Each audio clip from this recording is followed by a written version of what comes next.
Cows, pigs, chickens, walking about on a boat. No, it's not Noah's Ark, but rather a new concept in farming. Think of a farm not on land, but instead floating on water. Welcome to That's Life, I swear. This podcast is about life's happenings in this world that conjure up such words as intriguing, frightening, life-changing, inspiring, and more. I'm Rick Barron, your host. That said, here's the rest of this story. Perched atop a three-tier structure nestled near downtown Rotterdam, a novel agricultural venture unfolds, challenging traditional farming methods. Brown and white cows, affectionately dubbed upcycle ladies, leisurely graze on hay cascading from a conveyor belt suspended above them. Meanwhile, remnants of oranges, salvaged from local juice machines, find a second life as nourishment for these contented cows.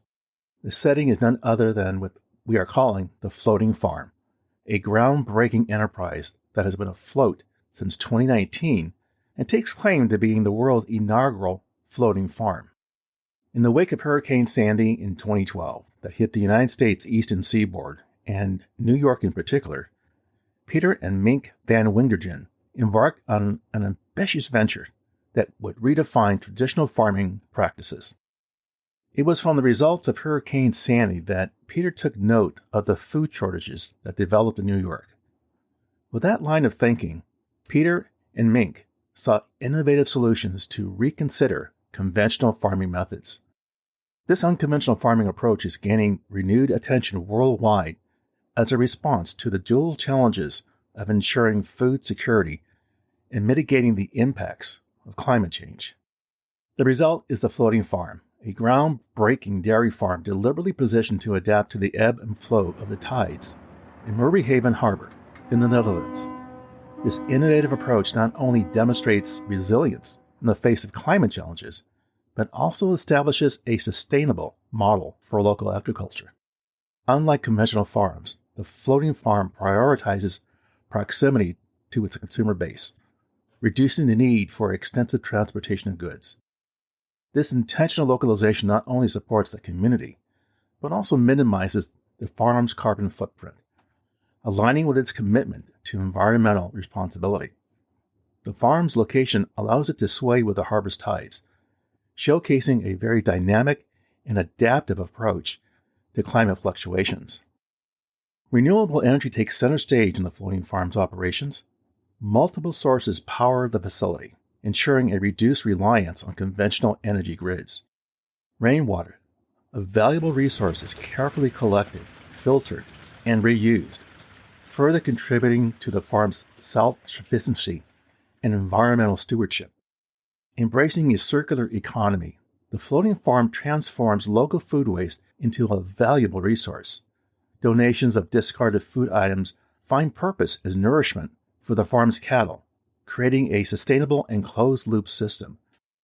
Beyond nourishing their cows, the farm innovatively processes their manure into pellets, providing an additional revenue stream while minimizing waste.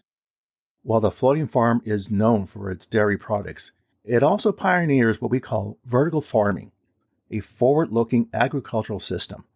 This vertical approach optimizes space, enabling the cultivation of crops indoors in a controlled environment. With an eye toward the future, the farm envisions expanding its vertical farming operations, diversifying its agricultural output. Now, this unconventional approach to agriculture that Peter and Mink have taken on, while very innovative, is really not an entirely new concept. Throughout history, attempts to cultivate crops on or in water have surfaced sporadically, beginning with the Aztecs being early pioneers creating artificial islets for agricultural purposes in what is now known today as Mexico. Beyond the scene of cows grazing on the upper deck, the floating farm features cutting-edge machinery, such as automated milking devices and robotic units designed to manage and repurpose cow manure into organic fertilizer. While the Dutch floating farm stands as a beacon of agricultural ingenuity, similar initiatives are sprouting out in coastal and low-lying places around the world. One area in particular are the regions of India and Bangladesh. The South Asian Forum for Environment, based in Kolkata, West Bengal, India, has embraced the age-old practice of floating rafts to combat the perennial threat of monsoon floods. These bamboo rafts, bolstered by technological enhancements, serve as resilient platforms for cultivating a variety of crops, from medicinal plants to spinach and chilies. Notably, the organization has collaborated with local research institutes to provide farmers with climate-resilient seeds, equip them to combat pests during extreme weather events. Amrita Chatterjee, the communications director of the South Asian Forum for Environment, acknowledges that float farming demands a departure from conventional agricultural practices, requiring patience for adaptation. The organization refers to their technology improvements as climate-resilient float farming. Nevertheless, the success of these floating rafts is evident in the increasing number of such farms, which has more than doubled to 500 in just a few years.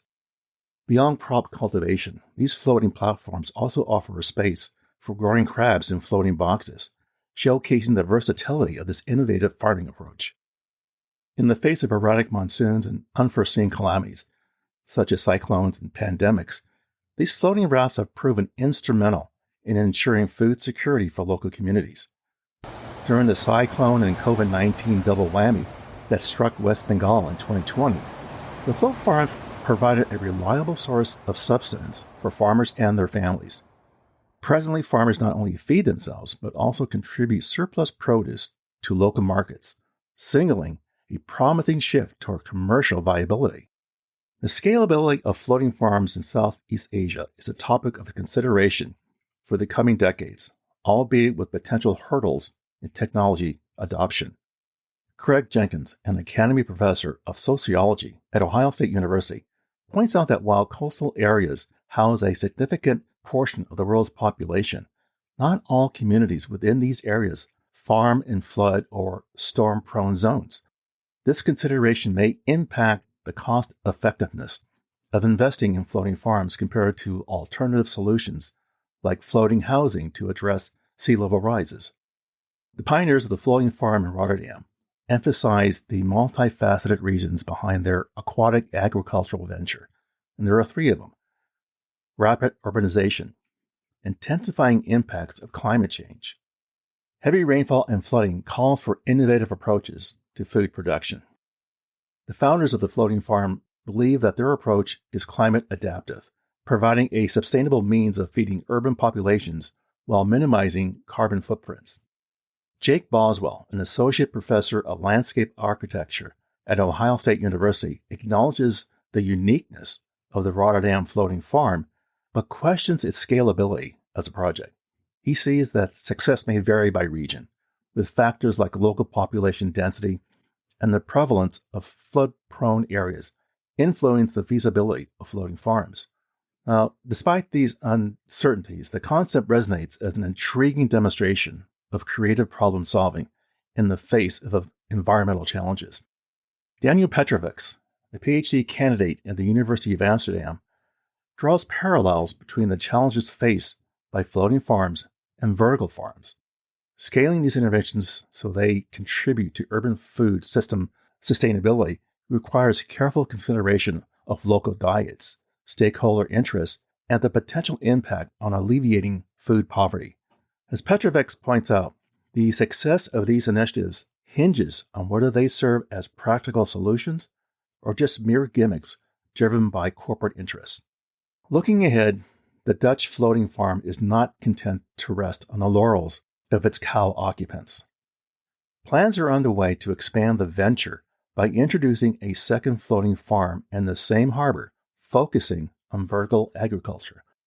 This evolution involves cultivating vegetables indoors, utilizing stacks of growing beds illuminated by artificial lights and irrigated with water purified, in part, through the utilization of heat generated from the cow's manure. Imagine that. Peter and Mink envision agriculture on water as a proactive response to rising sea levels and flooding. By bringing the food production closer to urban centers, the floating farm aims to reduce carbon footprints while ensuring a steady supply of fresh and healthy food. the integration of vertical agriculture further underscores the adaptability of the concept to diverse environmental challenges. The floating farm in Rotterdam and its counterparts in South Asia optimize a paradigm shift in agricultural practices. These innovative approaches not only address immediate concerns like food security, but also respond to the broader challenges posed by climate change. As the world grapples with the need for sustainable and resilient food production systems, these floating farms serve as an inspiring example of human ingenuity and adaptability in the face of an ever-changing environment. Now, while the questions of scalability and practicality linger, the undeniable potential of floating farms to revolutionize agriculture on a global scale just cannot be overlooked. The journey from Rotterdam's floating cows to South Asia's resilient floating rafts marks a promising chapter in the ongoing narrative of sustainable and climate-resilient agriculture. Now, what can we learn from this story? What's the takeaway? Both the South Asian Farm for Environment and the floating farm in Rotterdam emerge as a beacon of ingenuity in sustainable agriculture, born from the realization that traditional farming methods may not suffice in an era of climate uncertainty. Now, Peter and Mink vision extends beyond mere dairy production. It encompasses a holistic, adaptive, and environmental consciousness farming paradigm. As climate change continues to impact agricultural landscapes, the floating farm stands as a testament to the possibilities of marrying innovation with tradition, steering the course toward a more resilient and sustainable future. Well, there you go, my friends. That's life, I swear. For further information regarding the material covered in this episode, I invite you to visit my website, which you can find on either Apple Podcasts or Google Podcasts for show notes, calling out key pieces of content mentioned, and the episode transcript. As always, I thank you for listening and your interest. Be sure to subscribe here or wherever you get your podcasts so you don't miss an episode. See you soon.